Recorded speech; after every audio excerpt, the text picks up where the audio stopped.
Good morning mga boss. So, it's your kabayan po ulit. Alfonso here at British Columbia, Canada. So, ngayon po mag-cherry picking tayo dito sa Oliver. And then tayo magti-Tickleberry, a famous ice cream shop sa may Oakey Falls. So, yeah, I'll give you a tour po. Mainit na po, makita nyo. Yan, taas ng sikat ng araw. So, summer na po dito sa atin. Very nice. Let's go for a spin.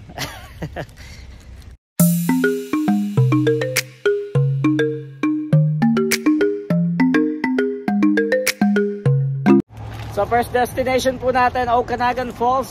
Nandito po tayo sa Tickleberry. Ito po yung famous ice cream shop dito. So mag ice cream muna tayo panlaban sa tag-init. So ito po yung labas nya. So dito po siya sa highway. Pagka-cross dito sa may tawag dito. Sa may signage ng Okanagan Falls. Yan makikita nya. Okay. Papasok na po tayo sa loob. Dauna na po sila Macy's. Very nice. Ayan po yung mga upuan, mesa.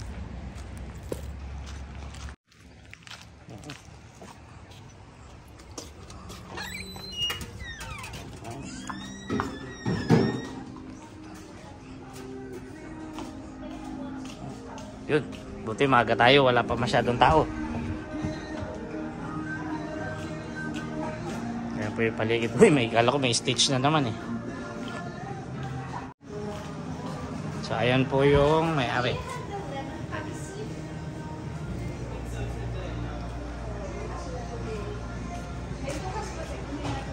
Uy kabayan, kamusta kayo?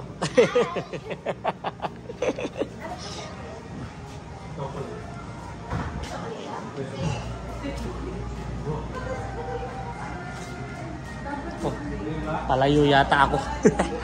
Dito pala pasokan sa kabila. Oh, meron pa palang mga display sa taas sa Kisame. Yun. Ayan po yung mga flavors nila. Ayan.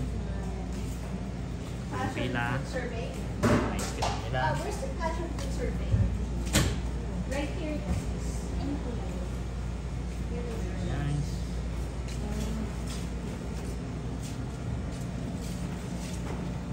Ito po yung bayaran after. Ayun, order po muna kami mga boss. Ayun mga boss, naka-order na po ako. Chocolate lang yan. On a cone, tapos pinalagay ko sa cup para hindi mag-leak. So ayun po sila, order pa. Kain po tayo. So ayun po, aside po sa ice cream, nagtitinda rin po sila ng mga merchandise. May mga candies. Sa kabila po meron silang small bakery. Videohan din po natin. Meron sila mga merchandise, mga souvenirs. Parang yung pagpasok ko po kanina. Uy! Mga kabayan, kamusta po? Ano sa si Chuma? Nawala. Ayun. Ayun po, naka-order na po lahat ng mga bata. Kanya-kanyang kain na. So hanap po na tayo ng mesa. Ayun po yung labas ni Bali. Maganda po pagka bibisita po kayo dito, try nyo ito. Tickleberry po. Okanagan Falls. Very nice. So ayun, tapos na po tayo kumain ng ating ice cream dito sa Tickleberry. Diretso na po tayo sa Oliver for cherry picking.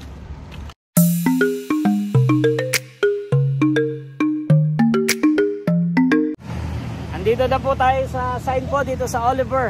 So ito po yung next natin pagka papunta tayo sa South Okanagan. So galing tayo kaninang Penticton, pupunta tayong Oakey Falls sa Tickleberry, doon tayo nag-ice cream. Dito naman po mag-cherry picking tayo. So ito po yung signage.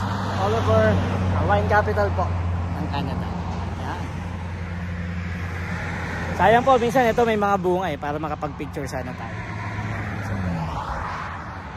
So naglagay lang po kami nung mosquito repellent sa balat. Mamaya kasi yung mga wood mosquito malalaki po dito sa Canada. Saka masakit. Papantal talaga.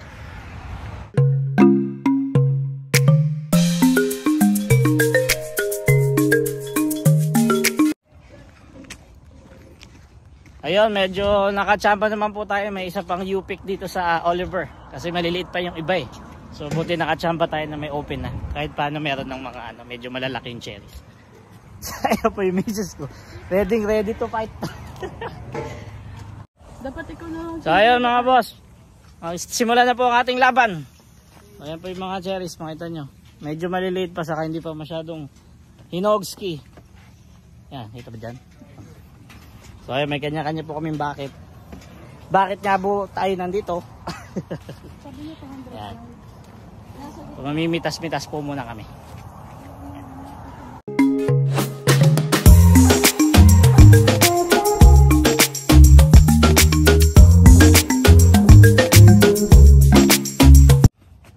So ayun mga boss, dapat ganito po yung makuha natin, yung mga dark na ano, yan.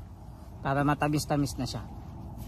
Kasi meron tayo mga ganyan pa siya, light red pa, medyo maasim-asim pa yan. Pero marami namang klase ng ano, ng cherries po. Meron ng mga tinatawag na Rainier yata, yung mga yellow, ganun, orange. Honey, abot mo. So ito yung masarap, yan yung matamis. Hindi. Yan. Ayan, Kaya po mga boss, yan. Kaso ito medyo ano pa siya eh, mapula pa lang. Tara! Naka 1 kilometer na ba tayo? Parang iba lang yung maitim. Yan, to mapula. To, yan. Tama ba yan? Ano nga? Tama, ito nyo mga boss. Ayan sila, kaso medyo mapula pa eh. Ang hinahanap natin yung dark talaga. Yun yung matamis. So, fence na pala. Yan. May perimeter fence na tayo.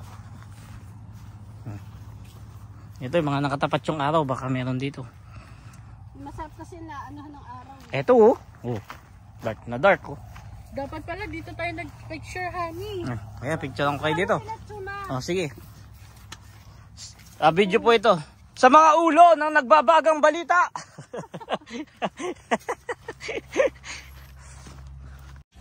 So ayun mga boss, kami ay sisibat na. Medyo hindi pa siya ganun kaado kasi masyado kami maaga. Hindi pa ganun katamis.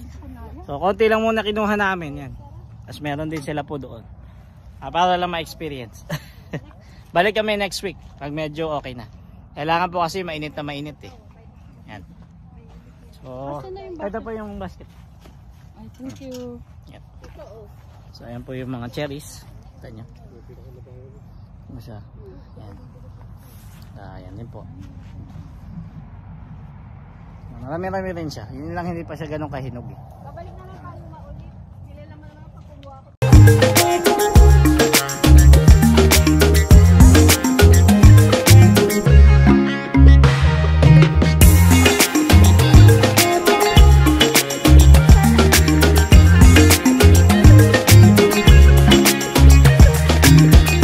Ayun po, tapos na po tayo mamitas ng ating cherries. So ayan po siya. So umabot tayo na siguro $25 lang. Saka lang sa ganito kadami. Balik tayo next week. Sa naman po, dadalhin natin na ang family ni Mrs. sa Osoyoos border. Doon sa may US Osoyoos border. And then yung nakalimutan ko yung sa may taas eh. Mamaya sasabihin ko po kasi. Very nice.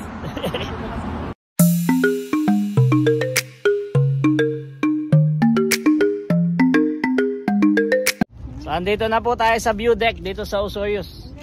Medyo smoky pa kasi yung wildfire sa ano. Sa isang part Manitoba po yata yan o meron din sa US. Ito po yung view deck dito sa Osoyoos. Medyo akitin nyo lang po ng konti pero maganda naman yung view.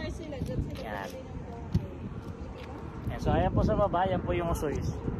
So ayun yung ayun yung sandbar. Alam ko po doon pwede ka mag-book, may parking, tapos pwede kayo mag-ihaw-ihaw, mag-grill. Ayan po. Makita nyo. So mamaya pupunta naman tayo doon. Yun naman po yung tagos sa border ng US. Ayan po. Ayan. Alright. Minsan nakakatsamba kami dito sa baba. May mga rattlesnake.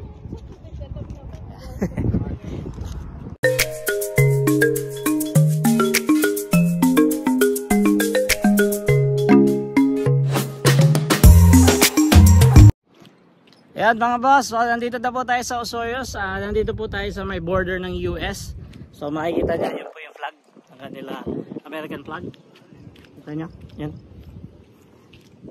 Usually po dito ako nagpapaano sa may shade kasi picture kami doon. Canadian na tawag dito border. Tapos doon sa kabila niyan, doon naman po yung USA. Yan. So, ay kita niyo po ba yung plug? Yun. So, ayun po yung duty free. Andun sila, bumibili. Ayun, nandito naman po tayo sa Soyuz Downtown. So, tayo po kakain muna ng ating pananghalian. So, ito po ang itsura niya. Makita niyo. Yan. Dapat po kakain tayo sa Kirimias sa ating kaibigan na may Benja type po yun. Bali, Thai restaurant. Kaso close po for graduation yung anak niya. Yan. So, kain muna tayo.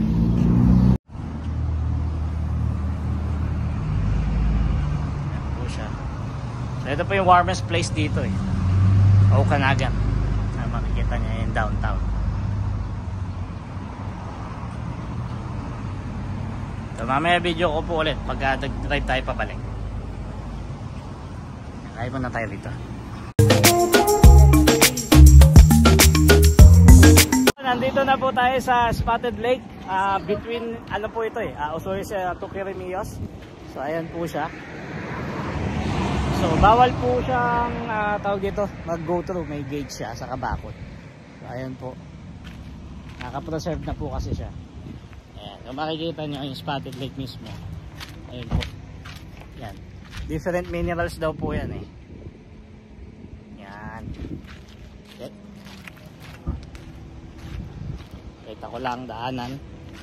Kasi ito yata yung mga dating o hanggang ngayon. Yung mga hayop na nag-aano dito.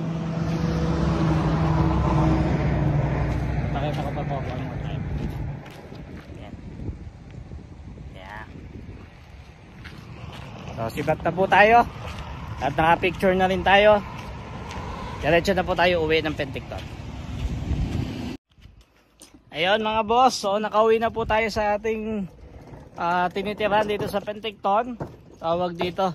Sana po kayo ay nag-enjoy sa ating munting road trip ngayong araw. Bukas naman po ulit. Pag-ihatid na po natin ang aking tawag dito sister brother-in-law. There you go. So dito na tayo ulit sa bahay. Yan, tayo magpapahinga na. So maliwanag po pero ano na 7 ba or 8 o'clock na po ng gabi.